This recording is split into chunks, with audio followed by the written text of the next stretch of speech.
स्वागत है आपका एचजे एडुकेशन हिंदी में। इस वीडियो में हम लोग इंडस्ट्रियल रिलेशन के अलग अलग अप्रोच को पढ़ेंगे। बहुत सारे एक्सपर्ट्स ने समय समय पर इंडस्ट्रियल रिलेशन के फील्ड में अपना कंट्रीब्यूशन दिया है, जिसकी वजह से हमें अलग अलग अप्रोच देखने को मिलता है और इन्हीं अलग अलग अप्रोचेस की वजह से हमें इंडस्ट्रियल रिलेशन से जुड़ा अलग अलग पर्सपेक्टिव मिलता है, जिसकी सहायता से हम लोग इंडस्ट्रियल रिलेशन के अलग अलग एस्पेक्ट्स को समझ पाते हैं। तो चलिए आगे बढ़ते हैं और इंडस्ट्रियल रिलेशन से जुड़े अलग अलग अप्रोचेस को पढ़ते हैं। पहला अप्रोच है यूनिटरिस्ट अप्रोच। इंडस्ट्रियल रिलेशन के फील्ड में one of the important approach होता है यूनिटरिस्ट अप्रोच। इस अप्रोच की सहायता से हम लोग यह जान पाते हैं कि इंप्लॉयमेंट रिलेशन के पर्सपेक्टिव से, इंप्लॉयमेंट रिलेशन के पॉइंट ऑफ व्यू से ऑर्गेनाइजेशन के अंदर अलग अलग इंप्लॉइज के इंटरेक्शन को कैसे स्ट्रक्चर किया जाना चाहिए। अच्छा, आमतौर पर इंप्लॉयमेंट रिलेशनशिप या इंप्लॉयमेंट रिलेशन का मतलब हुआ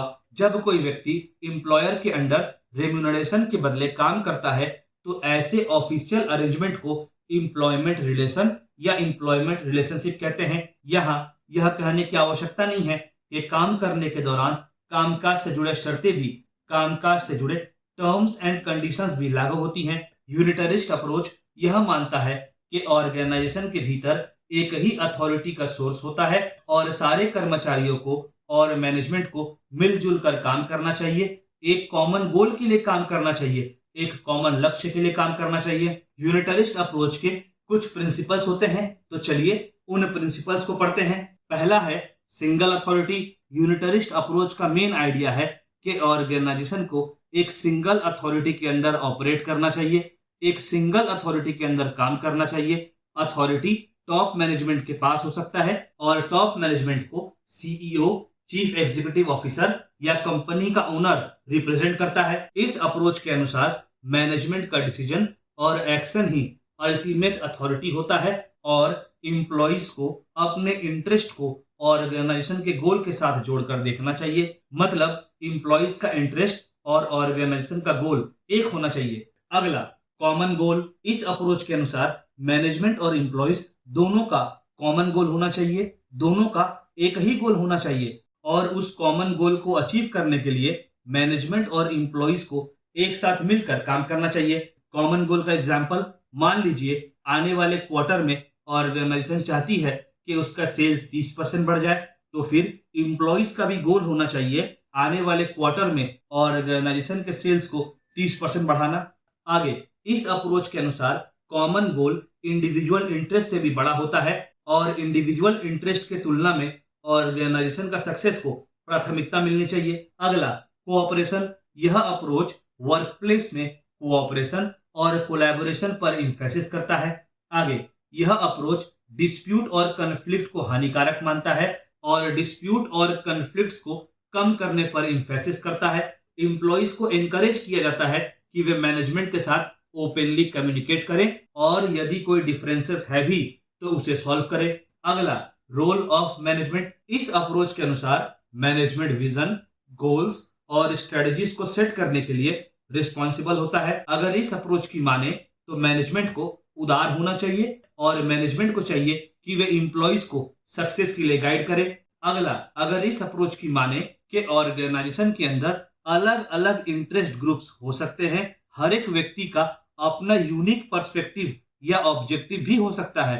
आमतौर पर इंटरेस्ट ग्रुप इंडिविजुअल्स के, लोगों के ग्रुप को कहेंगे जिनका इंटरेस्ट, गोल, ऑब्जेक्टिव कॉमन होता है और जो साथ मिलकर एक्टिवली काम करते हैं ताकि किसी स्पेसिफिक इशू को प्रभावित किया जा सके। अगर इस अप्रोच की माने कि इंडस्ट्रियल रिलेशन कॉम्प्लेक्स होता है जिसमें कई सारे स्टेक होल्डर्स होते हैं, जैसे कि management, employees, labour unions, government bodies आदि। ऐसा हो सकता है कि वर्क प्लेस में काम करने के दौरान इन स्टेक होल्डर्स के बीच में कन्फ्लिक्ट अराइज हो जाए या अलग अलग स्टेक होल्डर्स के अलग अलग डिमांड हो सकते हैं और ऐसे में यह अप्रोच मानता है कि इन डिफरेंसेस को रिस्पेक्ट करना चाहिए और डिफरेंसेस को दबाने की जगह में डिफरेंसेस को मैनेज करना चाहिए। आगे, यह अप्रोच यह भी मानता है कि wages, working conditions, job security आदि मुद्दे को लेकर सब अलग अलग इंटरेस्ट ग्रुप के अलग अलग पर्सपेक्टिव हो सकते हैं और नेगोशिएशन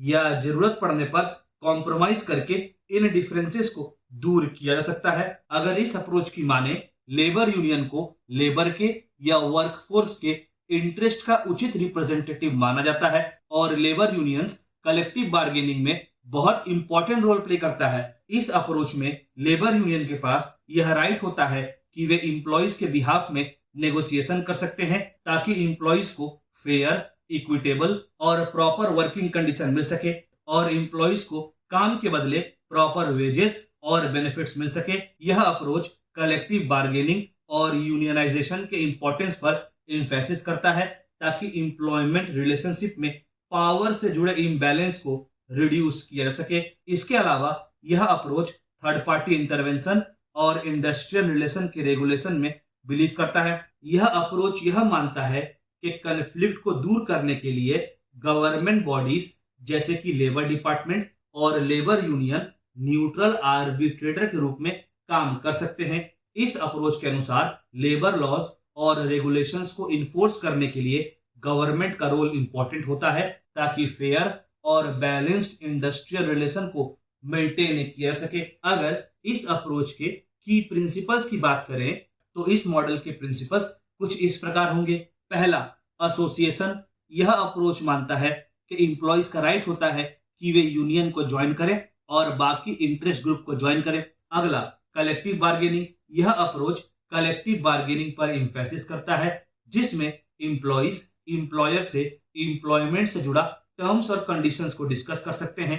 अगला, कॉन्फ्लिक्ट रेजोल्यूशन। यह अप्रोच मानता है कि कॉन्फ्लिक्ट या डिस्प्यूट वर्क प्लेस में अराइज होता है और साथ ही साथ यह approach third party intervention, third party के दखल की बात भी करता है ताकि कन्फ्लिक्ट और डिस्प्यूट को एड्रेस किया जा सके, रिजॉल्व किया जा सके। अगला, लीगल फ्रेमवर्क। यह अप्रोच एक लीगल फ्रेमवर्क की बात करता है जो कि लेबर रिलेशन को गवर्न करता है। यह अप्रोच लेबर लॉज और रेगुलेशंस को एसेंशियल मानता है ताकि इंप्लॉइज के राइट्स और इंप्लॉयर के इंटरेस्ट को सेफगार्ड किया जा सके। अगला अप्रोच है मार्क्सिस्ट अप्रोच। यह अप्रोच इंडस्ट्रियल रिलेशंस को लेकर काफी क्रिटिकल व्यू रखता है। इसके अलावा इंडस्ट्रियल सोसाइटीज में पावर डायनेमिक्स, क्लास स्ट्रगल को लेकर यह अप्रोच काफी क्रिटिकल पर्सपेक्टिव रखता है। रैपिड इंडस्ट्रियलाइजेशन के समय और जब यूरोप में सोशियो इकोनॉमिक ट्रांसफॉर्मेशन हो रहा था तब मार्क्सिस्ट अप्रोच सामने आता है। इस अप्रोच का की प्रिंसिपल्स कुछ इस प्रकार है। पहला, class struggle. Class struggle Marxist approach के सेंट्रल आइडिया में है। इस अप्रोच के अनुसार इंडस्ट्रियल रिलेशन कैपिटलिस्ट ओनर और वर्किंग क्लास के बीच में एक ऑनगोइंग बैटल होता है। इस अप्रोच के अनुसार कैपिटलिस्ट क्लास अपने प्रॉफिट्स को मैक्सिमाइज करने का प्रयास करता है और मीन्स ऑफ प्रोडक्शन को कंट्रोल करने का प्रयास करता है। मीन्स ऑफ प्रोडक्शन का मतलब होता है ऐसा कुछ जिसकी सहायता से प्रोडक्शन का प्रोसेस को परफॉर्म किया जाता है। वहीं दूसरी ओर वर्किंग क्लास चाहता है वेजेस को इंप्रूव करना और वर्किंग कंडीशंस को इंप्रूव करना। अगला, एक्सप्लॉयटेशन। मार्क्सिस्ट अप्रोच के हिसाब से कैपिटलिस्ट सिस्टम में एक्सप्लॉयटेशन होता है। दूसरी तरह से कहा जाए तो मार्क्सिस्ट अप्रोच के हिसाब से कैपिटलिस्ट सिस्टम के नेचर में ही एक्सप्लॉयटेशन होता है। मार्क्सिस्ट यह आर्ग्यू करते हैं कि कैपिटलिस्ट लेबर से काम कराकर सरप्लस वैल्यू के प्रोडक्ट का प्रोडक्शन करवाते हैं और जितना वैल्यू का प्रोडक्शन करवाते हैं उससे कम वेजेस लेबर को पे करते हैं। यही एक्सप्लॉयटेशन, यही शोषण की वजह से वेल्थ और पावर का इम्बैलेंस होता है। अगला, आइसोलेशन या डिटैचमेंट। इस अप्रोच के अनुसार प्रोडक्शन का कैपिटलिस्ट मोड की वजह से वर्कर्स को एक ही काम को बार बार रिपीट करना होता है जिसकी वजह से वर्कर्स अपने काम में स्पेशलाइज तो हो जाते हैं पर साथ ही साथ वर्कर्स प्रोडक्शन प्रोसेस और अपने क्रिएट किए गए प्रोडक्ट से कनेक्टेड नहीं रह पाते और यही आइसोलेशन या डिटैचमेंट वर्किंग क्लास के अंदर डिससेटिस्फेक्शन की भावना को डेवलप करता है और वर्कर्स को पावरलेस फील करवाता है। अगला, कलेक्टिव एक्शन। मार्क्सिस्ट इस बात को मानते थे कि सारे वर्कर्स को एक साथ काम करके कैपिटलिस्ट क्लास को चैलेंज करना चाहिए। इस अप्रोच के अनुसार यूनियन और बाकी लेबर ऑर्गेनाइजेशन वर्कर्स के पास एक एसेंशियल टूल की तरह है जिसकी सहायता से लेबर या एम्प्लॉइज एम्प्लॉयर से better wages, better working conditions को लेकर बार्गेन कर सकते हैं और अल्टीमेटली कैपिटलिस्ट सिस्टम को चैलेंज कर सकते हैं।